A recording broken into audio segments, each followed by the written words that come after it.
ꯑꯍꯥꯟꯕꯃꯛꯇꯗ news ꯂꯥꯏꯚꯀꯤ ꯃꯥꯏꯀꯩꯗꯒꯤ ꯂꯤꯁꯅꯔꯁꯤꯡꯕꯨ ꯈꯨꯔꯨꯝꯖꯔꯤ꯫ ꯃꯌꯥꯝꯅ ꯅꯨꯡꯁꯤꯕꯤꯗꯨꯅ channel ꯑꯁꯤꯕꯨ ꯁꯕꯁꯀ꯭ꯔꯥꯏꯕ, ꯁꯦꯌꯔ ꯑꯃꯗꯤ ꯀꯃꯦꯟꯠ ꯄꯤꯕꯤꯔꯝꯃꯨ꯫ ꯉꯁꯤꯒꯤ ꯑꯣꯏꯕ ꯃꯔꯨꯑꯣꯏꯕ ꯄꯥꯎ ꯀꯌꯥꯗꯒꯤ ꯈꯟꯒꯠꯆꯕ ꯃꯔꯨꯑꯣꯏꯕ ꯄꯥꯎ ꯃꯌꯥꯝꯗ ꯈꯪꯍꯟꯖꯔꯤ꯫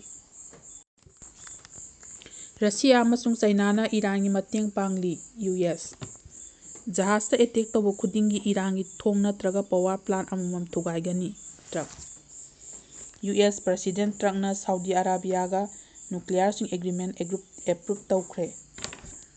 ꯌꯨ.ꯑꯦꯁ. ꯅ ꯑꯣꯄꯔꯦꯁꯟ ꯆꯠꯊꯕꯗ ꯕꯜꯒꯦꯔꯤꯌꯥꯒꯤ ꯏꯌꯔ ꯕꯦꯖ ꯁꯤꯖꯤꯟꯅꯅꯕ ꯑꯌꯥꯕ ꯄꯤꯈ꯭ꯔꯦ꯫ ꯁꯥꯎꯊ ꯀꯣꯔꯤꯌꯥꯟ ꯄ꯭ꯔꯁꯤꯗꯦꯟꯠ ꯂꯩꯕꯥꯛ 5ꯗ ꯆꯠꯀꯗꯧꯔꯤ꯫ ꯃ꯭ꯌꯥꯟꯃꯥꯔꯗ ꯆꯤꯟꯋꯤꯟ ꯇꯨꯔꯦꯜ ꯄꯥꯡꯊꯣꯛꯀꯗꯧꯔꯦ꯫ ꯐ꯭ꯔꯥꯟꯁꯀꯤ ꯃꯤꯅꯤꯁꯇꯔ ꯔꯤꯖꯥꯏꯟ ꯇꯧꯈ꯭ꯔꯦ꯫ ꯁꯦꯟꯇꯔꯒꯤ ꯃꯈꯥ ꯂꯩꯕꯥꯛ ꯑꯁꯤꯒꯤ ꯑꯦꯗꯨꯀꯦꯁꯟ ꯁꯤꯁꯇꯦꯝ ꯑꯁꯤ ꯃꯥꯡꯊꯔꯛꯂꯦ꯫ ꯃꯇꯤꯛ ꯆꯥꯗꯕ ꯙꯔꯃꯦꯟꯗ꯭ꯔ ꯄ꯭ꯔꯙꯥꯟ ꯔꯤꯖꯥꯏꯟ ꯇꯧꯒꯗꯕꯅꯤ꯫ ꯔꯥꯍꯨꯜ ꯒꯥꯟꯙꯤ ꯃꯤꯌꯥꯝꯒꯤ ꯌꯥꯏꯐ-ꯊꯧꯔꯥꯡ ꯑꯁꯤꯒꯤ ꯔꯤꯐꯣꯔꯝ ꯄꯨꯝꯅꯃꯛꯀꯤ ꯊꯃꯣꯏꯗ ꯂꯦꯡꯗꯕ ꯊꯝꯒꯗꯕꯅꯤ꯫ ꯄꯤ.ꯑꯦꯝ.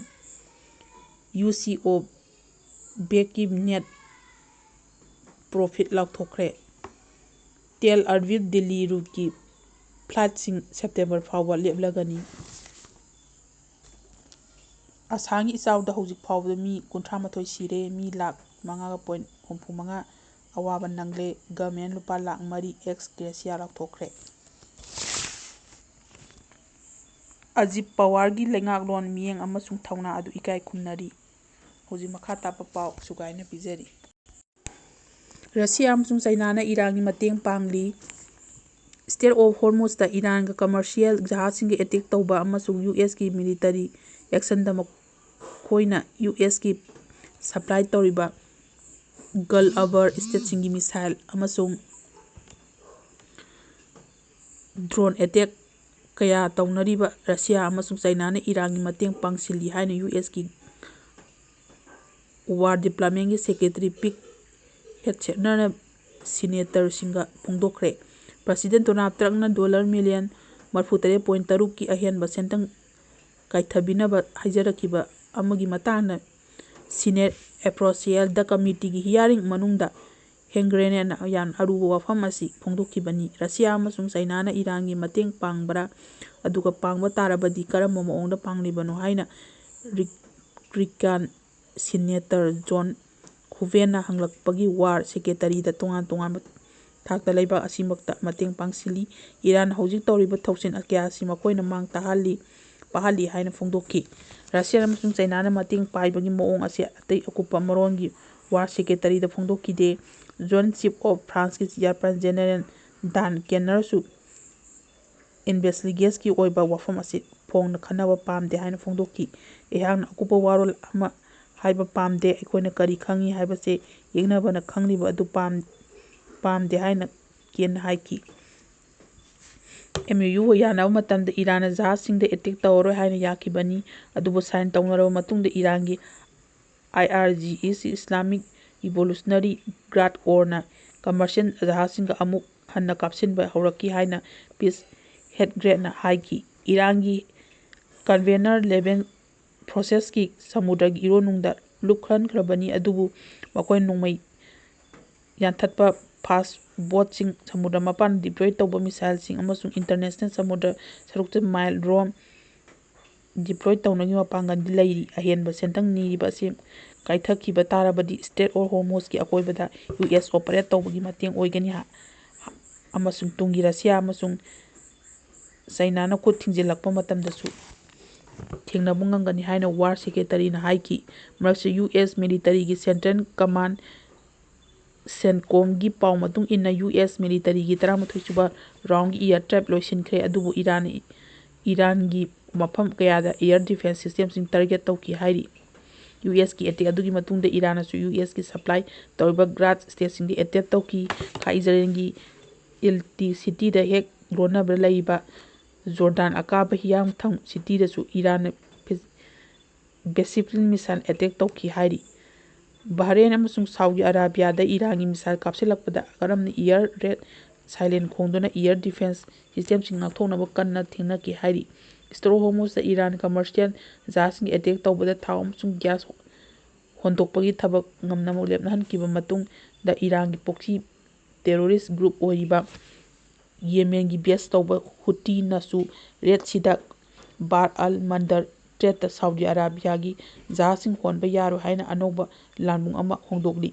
ꯁ꯭ꯇ꯭ꯔꯦꯠ ꯍꯣꯔꯃꯨꯖꯇ ꯊꯥꯎ ꯍꯣꯡꯗꯣꯛꯄ ꯌꯥꯗꯕ ꯃꯔꯝꯅ ꯁꯥꯎꯗꯤ ꯑꯔꯥꯕꯤꯌꯥꯗ ꯄꯥꯏꯂꯠꯁꯤꯡ ꯃꯇꯦꯡꯅ ꯔꯦꯗ ꯁꯤ ꯐꯥꯎꯕ ꯄꯨꯔꯛꯅꯕ ꯋꯥꯔ ꯑꯞ ꯑꯟꯗꯔ ꯁ꯭ꯇ꯭ꯔꯦꯠꯇ ꯑꯦꯌꯔ ꯐꯣꯔꯁꯀꯤ ꯊꯕꯛ ꯇꯧꯗꯨꯅ ꯂꯥꯛꯄꯅꯤ꯫ ꯍꯨꯊꯤꯅ ꯂꯝꯕꯤ ꯑꯁꯤ ꯊꯤꯡꯖꯤꯜꯂꯛꯄꯗ ꯍꯥꯏꯕꯁꯤꯗꯤ ꯃꯌꯦꯛ ꯁꯦꯡꯅ ꯉꯝꯊꯣꯛꯅꯕꯒꯤ ꯂꯥꯟ ꯑꯃ ꯏꯟꯚꯥꯏꯠ ꯇꯧꯕꯒ ꯆꯞ ꯃꯥꯟꯅꯔꯤ꯫ ꯌꯨ.ꯑꯦꯁ. ꯄ꯭ꯔꯁꯤꯗꯦꯟꯠ ꯇ꯭ꯔꯛ ꯁꯥꯎꯗꯤ ꯑꯔꯥꯕꯤꯌꯥꯒ ꯅ꯭ꯌꯨꯀ꯭ꯂꯤꯌꯔ ꯑꯦꯒ꯭ꯔꯤꯃꯦꯟꯠ ꯑꯦꯄ꯭ꯔꯨꯞ ꯇꯧꯈ꯭ꯔꯦ꯫ ꯌꯨꯅꯥꯏꯇꯦꯗ ꯁ꯭ꯇꯦꯠꯁ ꯑꯃꯁꯨꯡ ꯁꯥꯎꯗꯤ ꯑꯔꯥꯕꯤꯌꯥꯒꯤ ꯃꯔꯛꯇ ꯅ꯭ꯌꯨꯀ꯭ꯂꯤꯌꯔꯒꯤ ꯑꯦꯒ꯭ꯔꯤꯃꯦꯟꯠ ꯑꯃ ꯌꯨ.ꯑꯦꯁ. ꯀꯤ ꯄ꯭ꯔꯁꯤꯗꯦꯟꯠ ꯗꯣꯅꯥꯜꯗ ꯇ꯭ꯔꯝꯞꯅ ꯑꯦꯄ꯭ꯔꯨꯞ ꯇꯧꯈ꯭ꯔꯦ꯫ ꯃꯁꯤꯒꯤ ꯏꯔꯣꯏꯅ ꯅꯤꯡꯊꯧ ꯄꯥꯟꯕ ꯂꯩꯕꯥꯛ ꯑꯁꯤꯒ ꯃꯁꯥꯒꯤ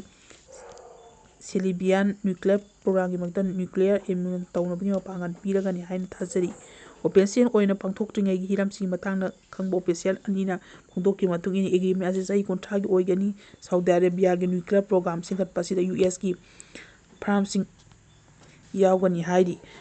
ꯑꯦꯒ꯭ꯔꯤ ꯑꯗꯨꯒꯤ ꯃꯈꯥꯗ ꯌꯨ.ꯑꯦꯁ. ꯑꯃꯁꯨꯡ ꯁꯥꯎꯗꯤ ꯑꯔꯥꯕꯤꯌꯥ ꯁ꯭ꯇꯗꯤꯒꯤ ꯃꯇꯨꯡꯗ ꯌꯨꯔꯦꯅꯤꯌꯝ ꯑꯦꯟꯔꯤꯆꯃꯦꯟꯠ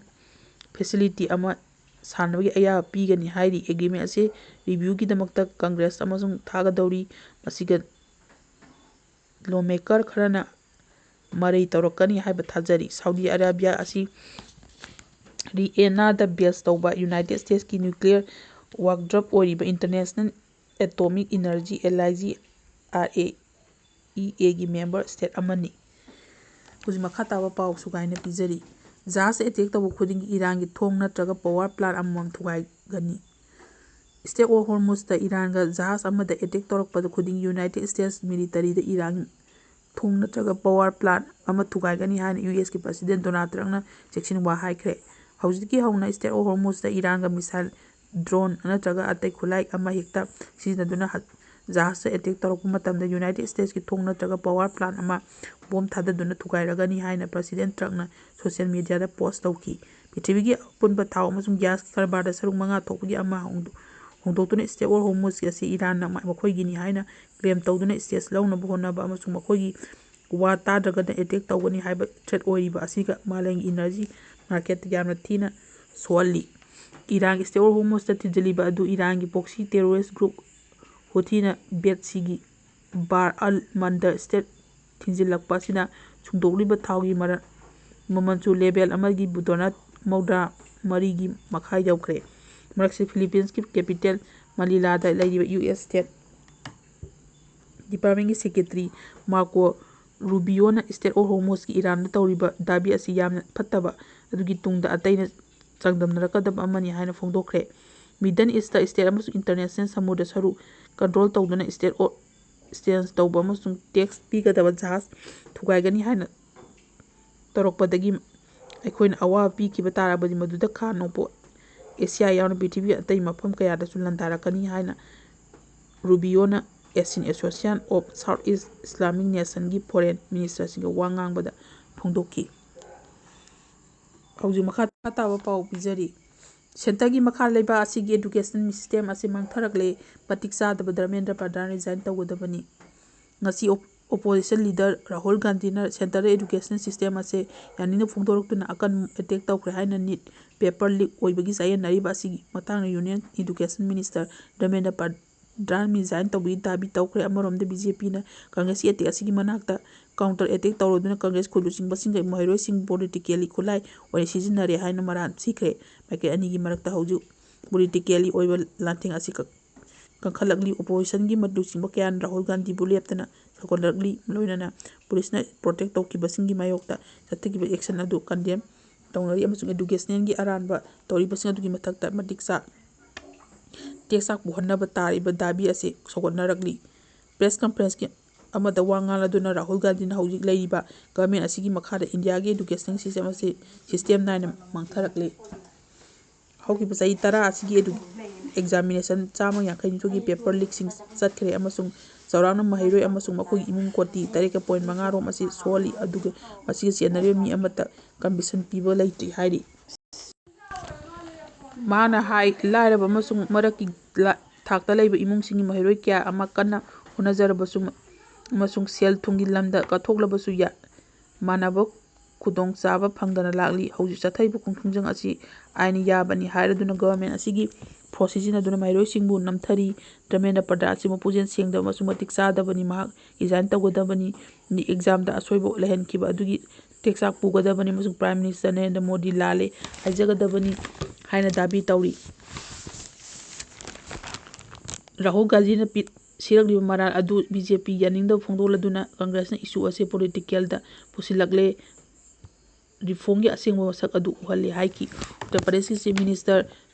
योगी आदित्यनाथ कांग्रेस अमसुंग समाजवादी पार्टी दा अटैक तौरदुना पार्टीसिंग असि माइरोइसिंगबु लान लमजिंगले हाइकी प्राइम मिनिस्टर की लेफम कयादा ओपोजिशन की अटैक तौगी खिबा अदुगी मतांगना महाना कांग्रेस का लॉ एंड ऑर्डर की इशू ओहेनब होनरे अमसुंग अतोब इशू सिंगी मियां की सपोर्ट फंगलक्तबदि ओपोजिशन की खुनाई की तोंगा तोंगा सेक्शन सिंगु मई इटनब होनरी अरुणाचल प्रदेश याउन लेबा असिगी तोंगा तोंगा स्टेट सिंगदा राहुल गांधी याउन कांग्रेस की सीनियर पार्टी लीडर सिंग हाजिनखिबा मोंग अदु अकनु मोंग कदम तौनरगली पार्टी असिगी इंटानगर लेबा लोकसभा की मतांग पाक चाउना डेमोन्स्ट्रेशन तौदुना नेशनल कैपिटल दा कांग्रेस की लुचिंग बसिंग फाजिनदुना मदु यानिंगदब फोंदोकी हौजि मखा ताबा पाउ पिजरी मियांगी याफा थौरांग असिगी रिफॉर्म पुनिमकी थमोई दा लेंगदन थंगदबनी प्राइम मिनिस्टर नरेंद्र मोदी नंगसी मियांगी याफा थौरांग असिगी रिफॉर्म पुनमकी थमोई दा लेंगदन थंगदबनी अमसुंग करिगुंबो खोंथांगसिंग असी मियांगी मथौ ताबा अदुदा येंगा थौ अदुदा तसेन अवोन पुरकपा अदुगी आशा थोकपो ओइगनी हाइना फोंदोखरे रिफिल भारत की पांडम फंगनब माइकैदा rural development agriculture social welfare अमसुंग एलायंस सेंटर सिंग जंगसिललिबा असि इंसिनबगी हाई लेवल मीटिंग दा शेयर लौदुना मोदी ने रिफॉर्म सिंग पांडम अदु गवर्नमेंट की थबक तौबदा हेन फिवम फगनब थाक नतन मेसी इरा इंडिया की चौखत लंबीदा हेन कुमांग चौसिनब चटपंगम लगनी प्राइम मिनिस्टर लेबा असि मियांगी एप तौरांग असी थमोइदा अदुमक थंगदबनी हायरदुना रिफॉर्म सिंग मियांगी मथौ ताब अदुदा लगत सेंगदबनी हाइना पीएमओ न थोकपा चिरो अमन हाइकी मोदी न हाई लेंगालोंगी सिस्टम असी अवनबा अमा पुरकले हाइबसी उमंग फंगले अमसुंग लेंगालो असी होंगलगलिबा मयोन असी लैरिबा फियम असीगी मोंग ताब अदु फंगनब तौगे हाइबसी मरु ओइबा अमनी तोंगा तोंगाबा मिनिस्ट्री अमसुंग डिपार्टमेंट सिंगी अवार्डपसिंग अदु महाना मिफम अदु ताकी विकसित भारत चौखटपा इंडिया अमा ओहेनबा हाइबसी महाके लंगलान अमनी मसी मियांगी खोंजंग ओइगदबनी हाइना नासिंग मिफम ओइगदबनी हाइकी UCO बैंक की नेट प्रॉफिट लाथोखरे प्राइवेट सेक्टर ब्लैक अमा ओइबा UCO बैंक न मखोगी सही असिकी अप्रैल जून की फाइनेंशियल रिजल्ट लाथोखरे फाइनेंशियल ईयर 2023 की अहानबो क्वार्टर से UCO ब्लैक असिकी परफॉर्मेंस मसक थोकपा अमा ओइरे हाइरी इरमसिगी मतांग ब्लैक असिगी managing director executive officer executive director Rajendra Kumar साबुना बेग असिगी चलीबा क्वार्टर असिगी लुपा कोटी 753 अपुन सेंथंग तानाबु ngamle असिगी ममांग फाइनेंशियल ईयर की मतम ददी लुपा कोटी 7.7 ओइखिबनी हाई मखा ताबा पाउ पिजरी असम इसाउदा हौजि फाउदा मी 38 सिरे मी लाख 5.35 अवाब नंगले गवर्नमेंट लुपा लाख 3 एक्स ग्रेसिया लाथोखरे असम इसिंग इसाउ की फिवम उसिलक्तुना मी कुमाथोय अमसुंग लैखिद्रे डिस्ट्रिक्ट कयादा नोंग लेप्तना चुबदगी का हेन फिवम सोक्सिनखरे हाइना सोशल सिंग फोंदोखरे मसिगी मीसिंग अदुगी मरी नैना चाहि असिगी इसाउना लैखिदबा मी मसिंग असिगी 38 यौखरे चीफ मिनिस्टर हिमंत बिस्वा शर्मा अपर असम मिनिस्टर इसाउना अवा फोंदोनगी वफम सिंग चतुना यिंगसिंखरे अमसुंग विक्टिम सिंग वारी सानाखरे हदगी इसिंग इसाउगा लैखिद्रबा सिंग इमुंग मी सिंग लुपा लाख 3 एक्स ग्रेसिया ओइना पीगनी हाइन लाथोखरे साउथ पाक सन्ना मांग ताकप थोकले क्राइसिस असिदा सोलबा